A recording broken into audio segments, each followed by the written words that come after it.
Hi, Sam here from Android Authority, and today I'm doing a video comparison between the newly released Samsung Galaxy S3 and the HTC One X. First off, how the phones feel to hold. Both phones are very light. The HTC One X is a unibody design, which gives it a sort of finer finish feel, and the Samsung Galaxy S3 has a removable back, but still feels very smooth to hold regardless. Now I'm going to turn them both on to give you an idea of the boot up time.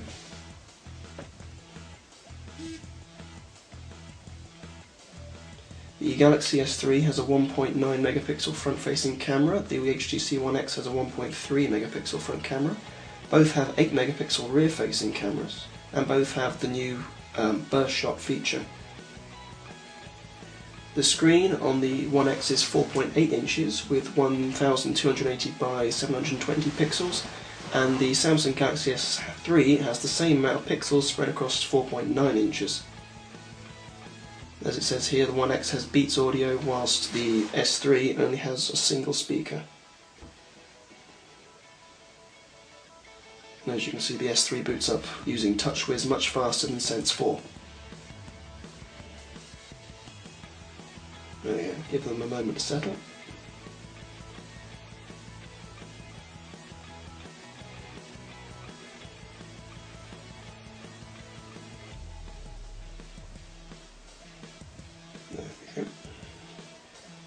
So an application launch, to give you an idea. Remember, this is a 1.5 GHz quad core and this is a 1.4. One of my favourite apps, Reddit Sync, at the same time. As you can see there, the One X loads slightly faster, but only marginal. Let's try another application, such as the Play Store. Again, the One X loads that little bit faster, but if you're buying a phone for the speed, then these aren't really the phones to compare, since they're both pretty much the same. One thing where the One X is far better is in the sound quality. Using the Beats audio system on the rear, this speaker here and this one down here, you get far finer sound quality than you do on the S3.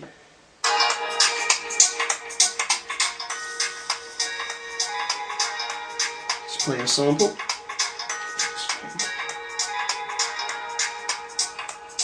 So that's from the One X, and this is from the S3.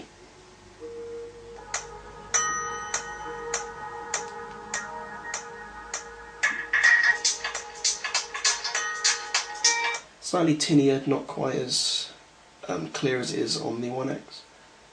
Now a camera test for you. They're both 8 megapixel cameras. Front facing. There we are. Here's the old S2, the S3's little brother, which, something to remark upon, the home key is much nicer than on the new S3. So, let's do a landscape photo.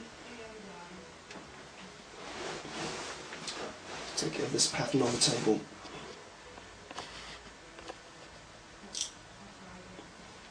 And remember, this phone has burst shot, so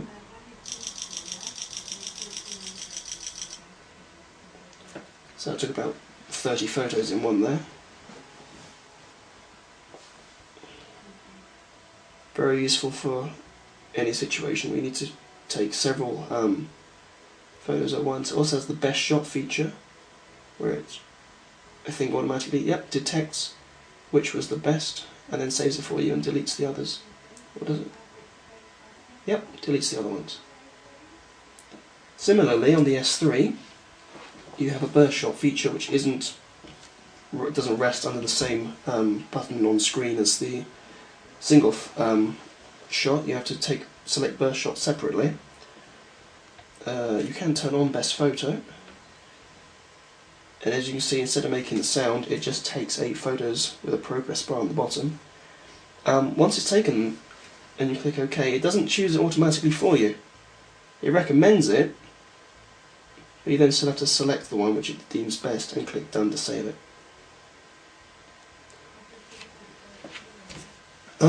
Difference in the soft keys. The One X uses a soft home key here. The S3 uses a hardware key.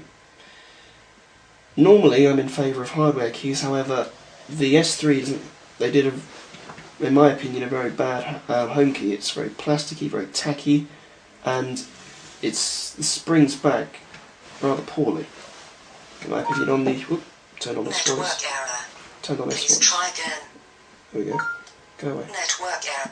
There we go. On the S2, the home button was squarer, it was more prominent, and it was much more tactile and responsive. The One X, if you switch between apps a lot, has the recent apps button in place of the menu button, because the One X favours ice cream sandwiches menu button on screen. So if I open up the Play Store, up here you'll see the 3 dots used on screen in place of the soft key on the S3. So instead you get the recent apps button in its place, which I suppose is nice enough if you like to switch applications. The similar function can be triggered on the S2 by double tapping the network error. Sorry, by holding down the home key. Not quite as nice as the One X, but performs the same function. Personally, I would buy the Samsung Galaxy S3. Although it is slightly larger, incidentally, both phones are exactly the same width, although the S3 is about a single millimetre taller. Personally, I'd buy the S3 because it seems to me more responsive than the HTC One X. Also, I prefer TouchWiz, the user interface. Sense 4, for me, I've never really liked Sense, but they claim to improve things in Sense 4, and for me they haven't. It's still clunky, it's still bloated, as you can see in there. There's a lot of bloatware. Amazon 7 Digital movie editor, which you just don't need. You should be able to download them separately. The applications on the S3, on this screen, and those two up at the top, that's all you get. Much tinier, and I believe TouchWiz is programmed by Samsung, far better than Sense ever has been by HTC.